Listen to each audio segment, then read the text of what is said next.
nsaba Katonda abankwatireko mu cutting off other communications kubanga zidaliutinga okukkiriza kwammwe.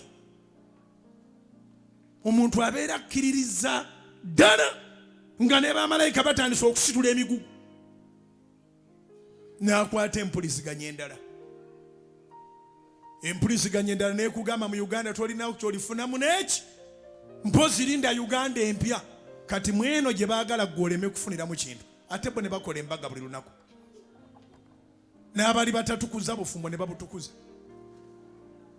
tebakuyita ate gwobeeraawo nga bakufuddemu asaamirivu olinda Uganda empya mweno ne bamenya ennyumba enkale ne bazimba empya abagga nti gwe linda Uganda empya.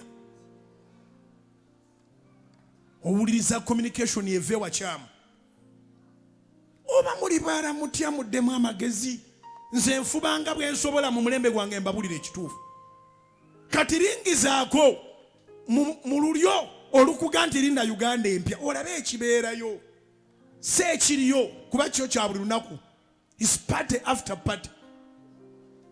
Mu mulembe guno gwe bagamba gwe tosobola kukyusibwa bulamu obwabwe bukyuse ne buyita ne buteekwa okukoma. N'abaali bakoze embaga ezedde ez'obwavu bakoze kati ez'obugagga. Buli kimu kitambula kinnawadda. Bali mu Uganda esinga n'Amerika bo. Laba ebizimbe byabwe tebalinayo omuto na mukulu, tebalinayo muwala na mulenzi. Buli omu ali mu posh life.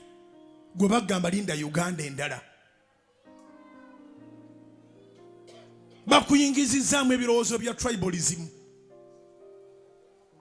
Olowooza nti waliwo eggwanga erikulaakulanya okusinga eddala naye bo baakyusa eggwanga baddamu eri erikulaakulana.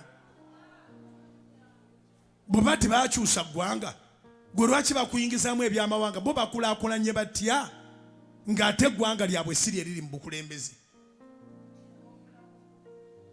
N'otamiira n'obeeraawo n'olema okumanya ani akubeeza omulamu. Oli mulamu si lwa gavumenti amazima ga Katonda, oli mulamu lwa Katonda. Kubira Mukama engalo ez'amaanyi obanga otegere kye ŋŋamba. Oli mulamu si lwa gavumenti, oli mulamu si lwa tribe yo, oli mulamu si lwa kika kyo. Waliwo amaanyi agakubeeza omulamu ge ga Katonda. Ekika kyo si kibi, eggwanga lyo tribe yo simbi, ne Uganda simbi. Naye owulira kuvaawa tewali atalina lusozi. Ensi yonna ejjudde abantu ng'ensozi ziri mu maaso gaabwe. Sitaani muggulu tali era takolerayo mirimu. Wano wokka waakolera. Naye Mukama awangula sitaani ng'akozesa abantu boolabanga abanafu naye nga bafunye okumanya. Funa okumanya.